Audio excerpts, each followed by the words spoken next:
The lockdown mania that has swept over the world, and Boris Johnson's suicidal green agenda has meant that the cost of living has basically skyrocketed in Britain. This is a particularly deadly combination for our pubs, who cannot cover the cost of shutting down over the pandemic, as well as going along with the absurd hikes in energy cost, which are, unaffordable for everyone. But because a pub has very high energy usage. It's not just that, it's the fact that for households in Britain, there's the energy price cap, which means that there's only a limit to how much they can charge you. Obviously, that cap's going up this month, but that's one thing, whereas businesses don't have an energy price cap at all. So I was talking yesterday about how energy prices are going to be going from like £13,000 for pubs to $35,000 in some cases. That's only a small amount compared to some of them. Oh, so really? Here we have Reuters, last orders, UK pubs brace for mass closures as energy costs soar. So if we move on to the article by The Standard, pubs are preparing to swallow energy bill hikes of up to 400%. And of course, remember that throughout the pandemic, the pub owners were having to live off of their savings, more or less, or borrow money just to get by, because their main source of income had been closed because we closed all the pubs. I, at the time, was living in a place where you had to go through a beer garden to get to it. So I was right next to the pub, and those guys who owned the place were really struggling. Yeah, so the fact that the cost of running a pub now is going to be astronomical is going to gut Britain of its pubs. So there's an article here from the Daily Mail which cites some specific figures. We risk losing the British pub forever. Venues choose between closing down or charging £14 a pint, which is extortionate. I mean, maybe in London you could tolerate that price, but anywhere else, normally the price of a pint is about £4. Yeah. Well, I mean, it's like they're saying, you can either choose between you close down or charge £14 a pint, which just means closing down but slower, because people, like you said, that's extortionate. People aren't going to put up with that. People aren't going to go to the pub. You could get a really nice bottle of red wine for that, let alone some beers. Well, who knows for how long, but... That's true. But yes, it carries on to say that some may now shut down for 2 days a week and cut menu items amid an £80,000 spike in energy bills. I mean, it's a wonder that they're worried about cash, because this is the horrible consequences of a terrible green agenda that is making us dependent on energy that can't provide. I mean, we have things like fracking and the North Sea oil that we could be capitalising on, but I'll get into that later. But there are so many things that we could have done to avoid this.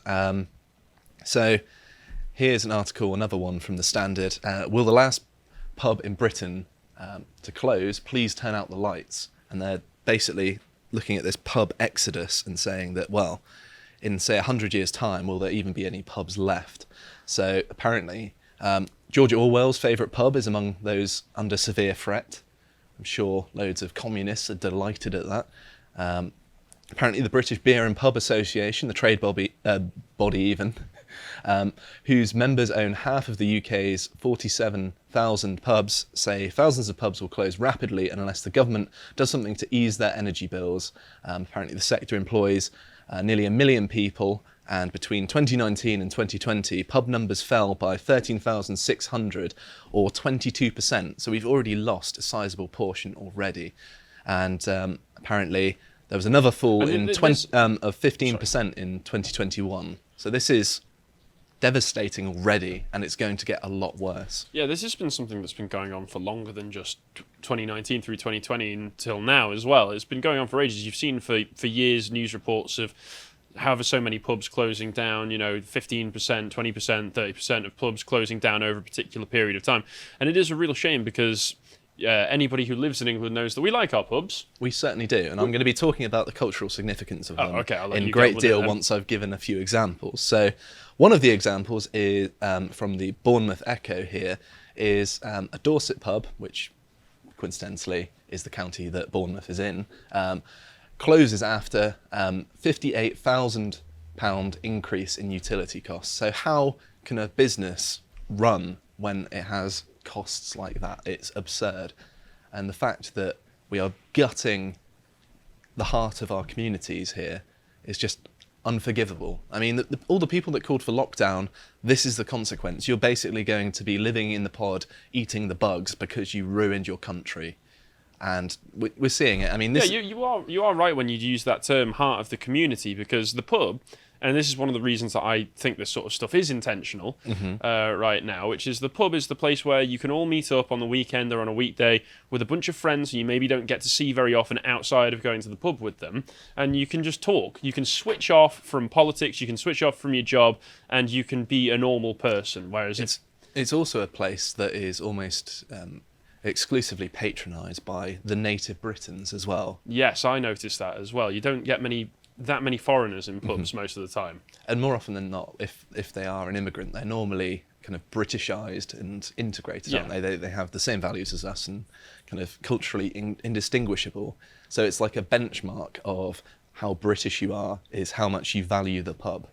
The more British, the more you like a pint, as far as I like to see it. Yeah. That's how I like to console myself when I'm hungover, at least. I'm just identifying with my culture. So yes, here we have another article from the BBC covering this pub in York. Pub closes as monthly energy bill almost trebles. If we have a look at a picture of it, if you scroll down, John, nice sort of town centre pub there. Nice traditional sort of view, the hanging baskets. It's got the sign outside. It's got all the hallmarks of British culture, yes. And it is gone, unfortunately. There's also some iconic pubs here as well. Here is this next one is the Tipperary on Fleet Street, which is a self-declared oldest Irish pub in London. And as you can see, it looks pretty old, you can tell. I think this was the pandemic that wiped this one out. So it wasn't the rising cost of energy. But yes, there are lots of iconic ones. And even the large pub companies are closing down. So here, Sky News is reporting that Brewdog to close 6 pubs due to spiralling cost and no prospect of help from clueless government. I mean, it's nice to hear my IPA of choice insulting the government, even though they are a little bit woke, unfortunately. But they make good beer, so... Well, something else to like local stuff as well. Something else to point out here. I don't know if you stop me if you're going to get this to the cultural impact as well, which is that where I'm from, there has been a few venues closed down. Not necessarily the pubs, but some of the really terrible, sleazy clubs have closed down.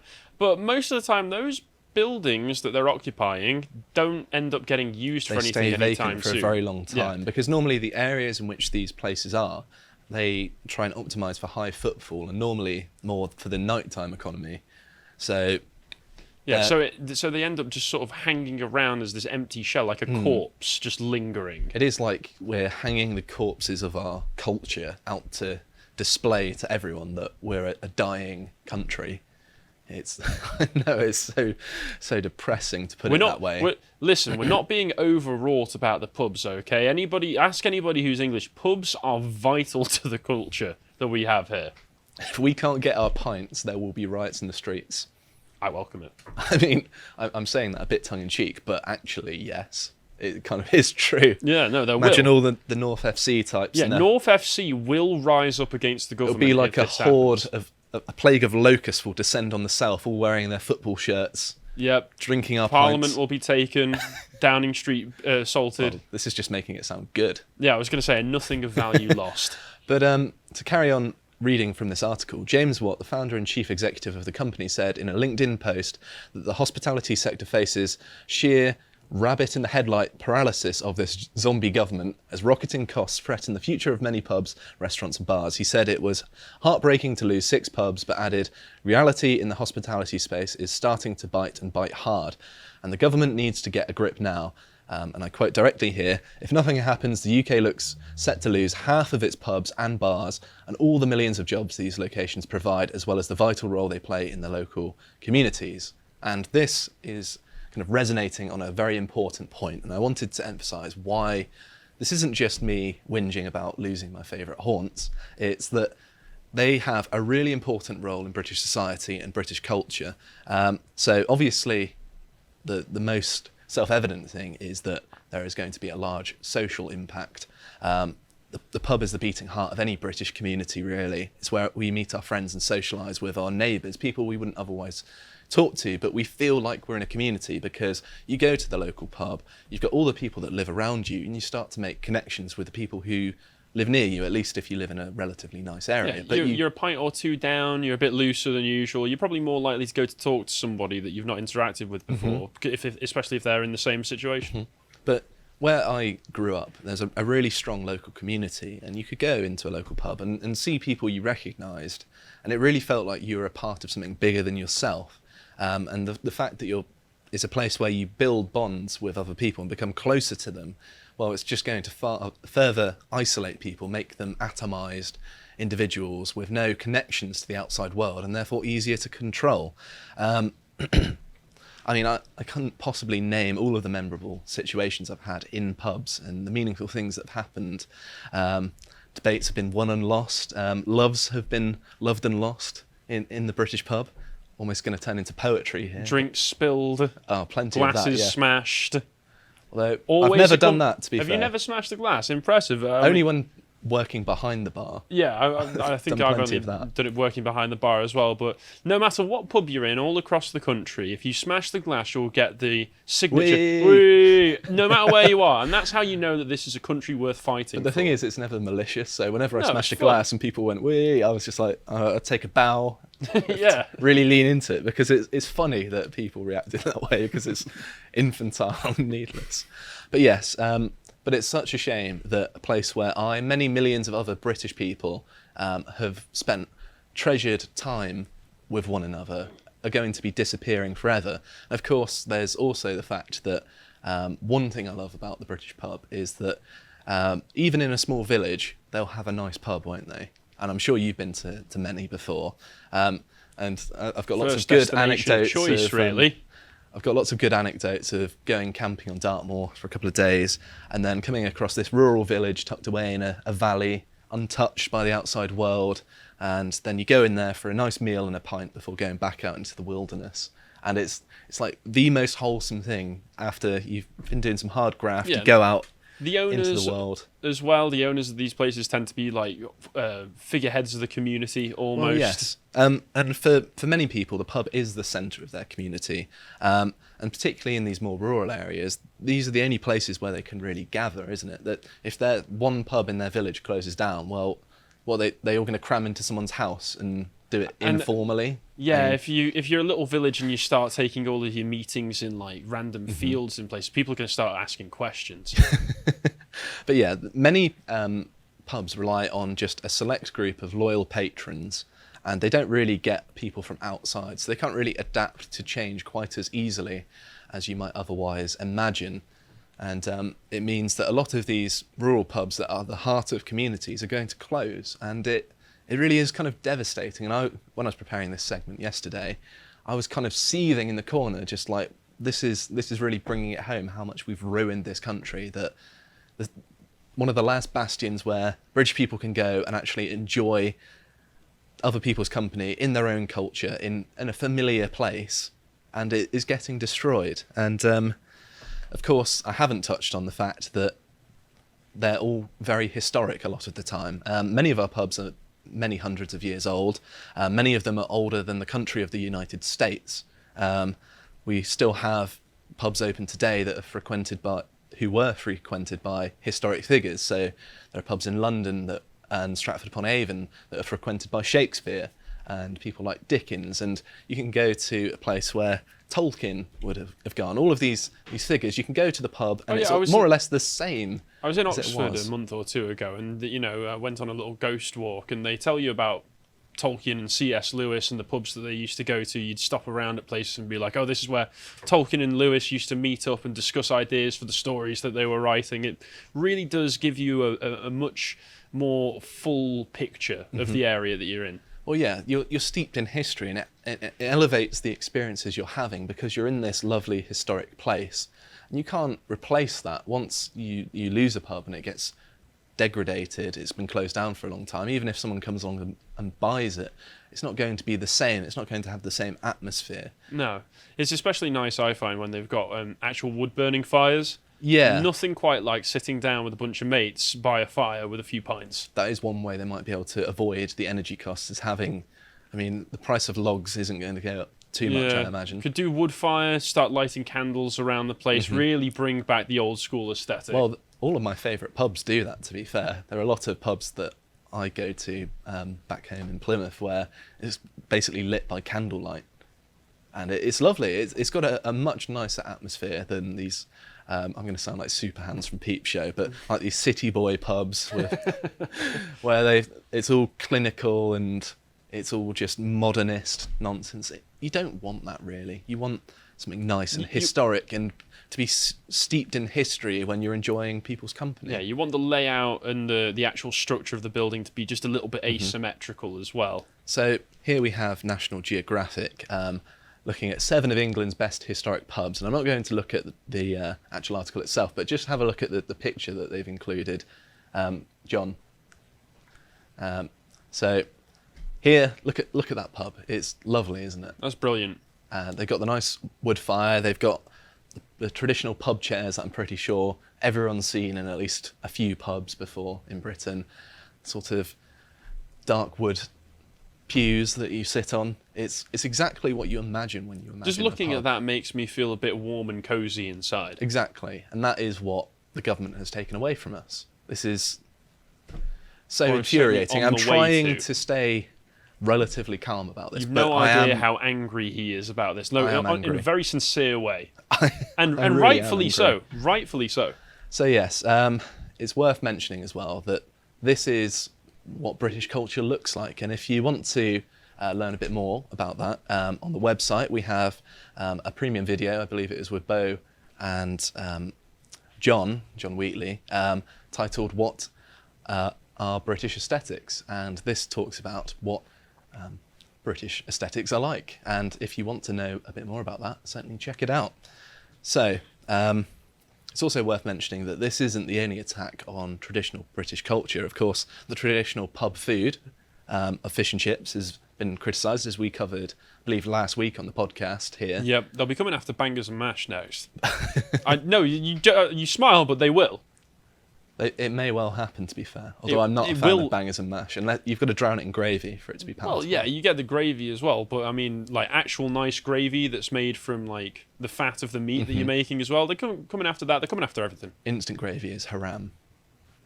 I can manage it, but I prefer actual. You probably gravy. drink it by the gallon, being a northerner. Yeah. I mean, It's anything. a tired old stereotype. I'm sorry. But yes, I thought I wouldn't be entirely depressing and end on a slight white pill.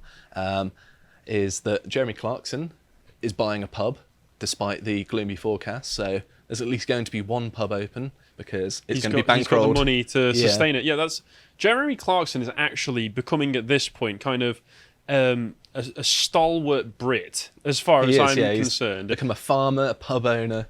Yeah, he's gonna be that guy at the local village. Well, actually, no, he already is that guy at the local village because he causes a lot of trouble down there.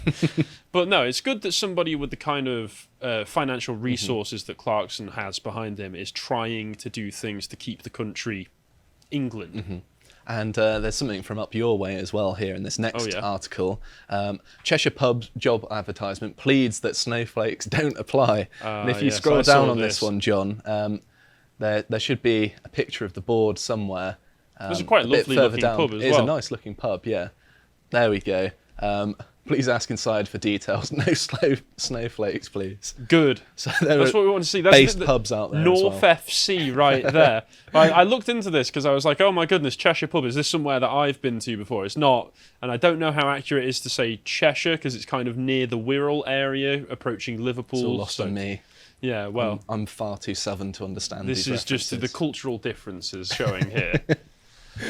But yes, I wanted to close out by saying exactly why it's the fault of politicians, though I have already alluded to some aspects of it, and I think it's in part due to that annoying autistic Swedish child with fetal alcohol syndrome, Greta Thunberg, for anyone who didn't get it, scorning our domestic fossil fuels. She pressured lots of governments, and obviously it's not just her. It shows the weakness and how pathetic our political establishment is. Manipulated by school children, yes. But no, it's probably mostly other people, to be honest. And yeah, we've more or less hampered our ability to be energy self-sufficient And it proves that economic literacy amongst the population needs to be good to have a thriving society, because all of this green stuff, everyone was saying this is going to be expensive, this isn't going to work, we're not going to have enough energy. And we went through with it anyway, and lo and behold, here it is. We were right. Yes. As always. Mm-hmm. So we should have capitalised on resources like the ones talked about by Liz Truss, although I don't believe she's actually going to do it, talking about fracking and the North Sea oil drilling. I mean, we should have been doing this yesterday, not now or in the future. We should have been using this to be self-sufficient and not have to import energy from places like France. I mean, being dependent on the French as an Englishman is abhorrent to me. It is. Also, the French have also screwed themselves over recently by closing more than half of the nuclear power plants that they had in operation. And all of a sudden, out of nowhere, who could have predicted this? Their electricity bills are skyrocketing. Who would have seen that one coming, eh? I never would have guessed. And of course, the lockdowns and all the people that called for them, you are killing the British pub. And I can't forgive you for this. You are murdering British culture, and you shouldn't let people off for this. If you supported lockdowns, you should feel ashamed for yourself. If you appreciated that segment from the podcast of the Lotus Eaters, you can go to lotuseaters.com to get access to all the premium content we have on the site, such as the Epoch series we do, this one on A Bridge Too Far, Part 4. If you want to follow what else we're putting out, you can follow us on Getter at lotuseaters_com on Getter. Thank you and goodbye.